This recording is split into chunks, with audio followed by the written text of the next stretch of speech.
बिस्मिल्लाहिर्रहमानिर्रहीम। अस्सलाम वालेकुम क्लास। उम्मीद है आप सब खैरियत से होंगे।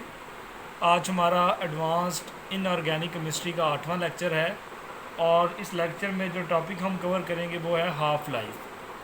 हाफ़ लाइफ का आप कॉन्सेप्ट फ़िज़िक्स में भी पढ़ चुके हैं और अपनी जो है सेकेंडरी क्लासेस में और हायर सेकेंडरी क्लासेस में भी आप इसका कॉन्सेप्ट ले चुके हैं।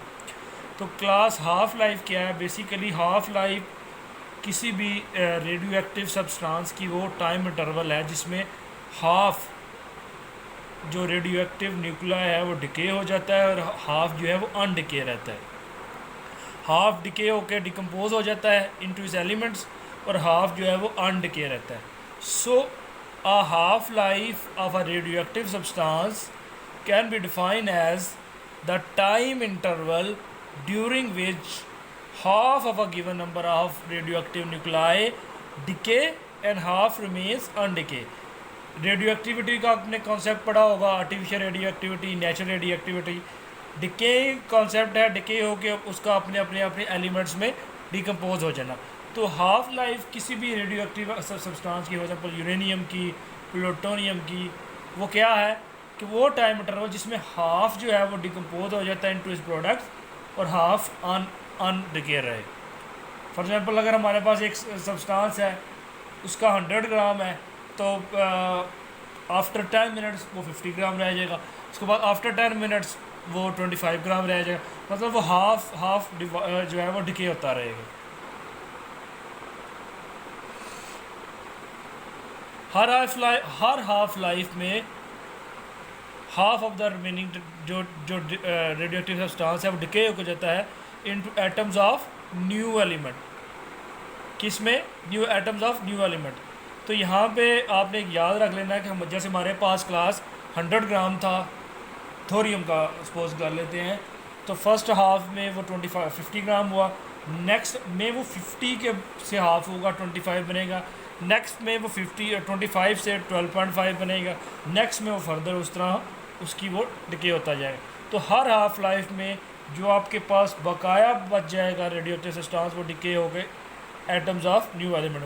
फॉर एग्जांपल यहाँ पे हमारे पास 23490 थ्योरियम है, ये डिके हुआ, ये इसने बना दिया 23491 प्रोटेक्टियम और साथ बीटा रेज आ गई, बीटा पार्टिकल आ गया।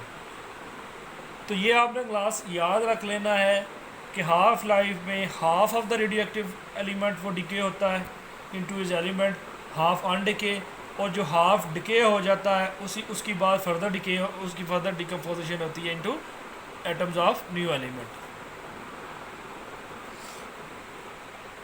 हर रेडियो एक्टिव जो न्यूक्लाइड या न्यूक्लियस होता है उसकी अपनी हाफ लाइफ होती है। हाफ लाइफ शॉर्ट भी हो सकती है, लॉन्ग भी हो सकती है। शॉर्ट कैसे हो सकती है? सेकंड्स में, फ्रैक्शन ऑफ अ सेकंड्स। और लॉन्ग कैसे हो सकती है? Billions of years. तो ये बात आपने जहन में रख लेनी है कि हर रेडियो एक्टिव न्यूक्लियस या न्यूक्लाइड का अपनी हाफ लाइफ हो सकती है। हाफ लाइफ छोटी से छोटी, मतलब ये सेकंड्स में हो सकती है, और बड़ी से बड़ी बिलियंस में भी हो सकती है। जैसे ये हम कुछ आइसोटोप ले रहे हैं, फॉर एग्जाम्पल हमारे पास आइसोटोप है कार्बन, इसकी जो है हाफ लाइफ है 5.715 मल्टीप्लाई बाई 10⁻³ ईयर्स। ये रेडिएशन एमिट करता है बीटा और गैमा, और आइसोटोप इसके ऐसे बनते हैं नाइट्रोजन। आयोडीन 131 ये डिकम्पोज होता है, इसकी हाफ लाइफ 8.02 डेज़ है, और उसके बाद इसमें भी बीटा और गैमा रेस, और इसमें जो आइसोटोप बनता है वो ज़ीनॉन 131 है। उसके बाद पोटेशियम है हमारे पास, रेडॉन है, रेडियम है, थोरियम है, यूरेनियम है, प्लूटोनियम है। इसके डिफरेंट आइसोटोप 235 है, 238 है, 239 है। ये डिकम्पोज होकर आइसोटोप्स बनाते हैं, आर्गॉन, प्लोनियम, उसके बाद रेडॉन, रेडियम, प्रोटेक्टेनियम, थोरियम। उसके बाद इसमें जो रेडिएशन एमिट होती हैं वो beta, gamma, alpha rays emit होती हैं, और हर एक की डिफरेंट हाफ लाइफ होती है। उसके बाद यूरेनियम का एक आइसोटोप है क्लास 238 यूरेनियम। इसकी जो हाफ लाइफ है 4.5 बिलियन ईयर, 4.5 बिलियन ईयर्स लगते हैं इसको डिकम्पोज होने में। Decay through a complex series of unstable isotope to the stable isotope of lead too, मतलब ये अनस्टेबल आइसोटोप पहले डिके होता है। डिके, इसकी डिके होने से पहले एक ये सीरीज जैसे 4.5 बिलियन ईयर्स लगाता है। सबसे पहले ये डिके होता है, अनस्टेबल आइसोटोप बनते हैं, फिर आहिस्ता आहिस्ता आहिस्ता आहिस्ता आहिस्ता आहिस्ता ये स्टेबल आइसोटोप की तरफ बनता है। और जब ये डिके होता है यूरेनियम 31, तो ये जो स्टेबल आइसोटोप बनाता है वो लेड 206 बनाता है। तो यहाँ पे आपने एक क्लास याद रहे कि हर आइसोटोप की अपनी हाफ लाइफ शॉर्ट भी हो सकती है, लॉन्ग भी हो सकती है। यूरेनियम के केस में हाफ लाइफ 4.5 बिलियन ईयर्स है। ये डिके होता है through complex series of unstable isotopes, और ये बनाता क्या है, आइसोटोप ऑफ 206। ये इसकी क्लास सीरीज़ है। 238 यूरेनियम था हमारे पास, 92 अल्फ़ा रेज मिट हुई, 4.5 बिलियन ईयर्स लगे। थोरियम बना, थोरियम के बाद 25 डेज लगे, आगे पीए बना प्रोटैकियम, और साथ बीटा और गैमा रेज मिट हुई। फिर ये थ्रू ये बड़े पॉइंट है, थ्रू अनस्टेबल, ये पूरा अनस्टेबल पाथवे के बाद एक स्टेबल हमारे पास आइसोटोप। फिर फर्दर डिके हुई, यूरेनियम बना, फिर फर्दर डिके हुई, थोरियम बना, फिर रेडियम बना, फिर रेडॉन, फिर पीओ बना, प्लूटोनियम, फिर लेड बना, फिर बीआई बना, फिर प्लूटोनियम, फिर लेड, पीआई, फिर प्लूटोनियम, और एंड पे जो है 206 स्टेबल आइसोटोप बना। तो ये कम्प्लेक्स सीरीज ऑफ रिएक्शंस होते हैं जिसमें अनस्टेबल आइसोटोप से होते होते होते वो क्या बनाता है, स्टेबिलिटी की तरफ स्टेबल आइसोटोप्स बन देते हैं।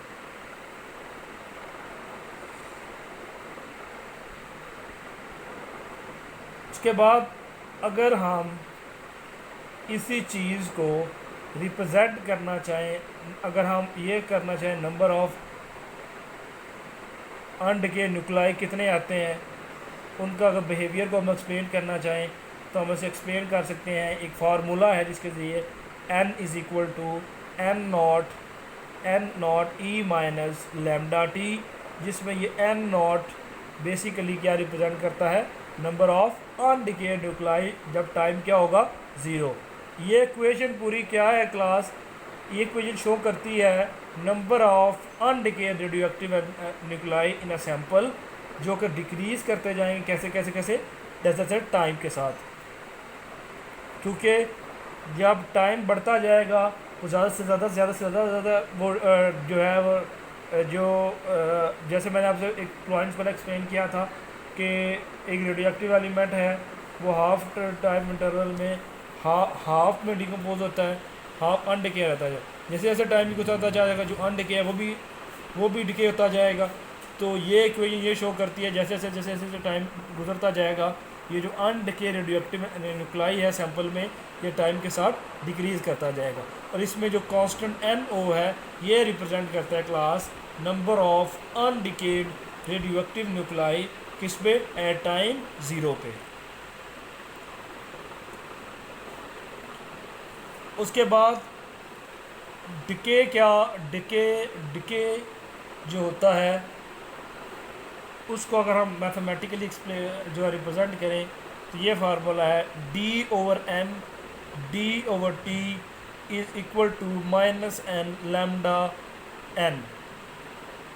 n क्या है क्लास, इसमें ये जो n है ये बेसिकली क्या है, नंबर ऑफ अनडिके न्यूक्लाई, जो कि एक रेडियोएक्टिव सैंपल में कुछ टाइम के बाद जो अनडिके न्यूक्लाई बच जाते हैं वो है n dn।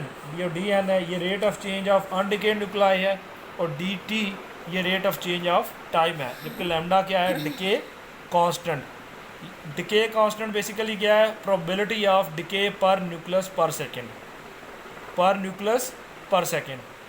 नेगेटिव साइन होगा तो इसका मतलब ये है कि ये वाली वैल्यू नेगेटिव है, इसका मतलब ये है कि एंड टाइम के साथ डिक्रीज़ कर रहा है। इस पर दोबारा से अब इसको एक्सप्लेन मैं आपको कर देता हूँ क्लास के जो डिके प्रोसेस है उसका mathematical expression dn/dt is equal to minus lambda over N. N जो कैपिटल एन है इस केस में वो बेसिकली क्या है, नंबर ऑफ अनडिके न्यूक्लाई किसी भी रेडियो एक्टिव सैंपल में आफ्टर सम टाइम। और ये जो डी एन है ये class basically rate of change of undecay nuclei, और डी टी क्या है class, rate of change of time. और ये जो लैम्डा है ये डिके कांस्टेंट है, ये प्रोबेबिलिटी है किसकी, decay per nucleus per second. Decay पर मतलब हर न्यूक्लियस का हर सेकंड के बाद जो डिके होता है उसे हम क्या कहते हैं, डिके कांस्टेंट। नेगेटिव साइन मतलब कि जो है एन जो कि अनडिके न्यूक्लियाई वो टाइम के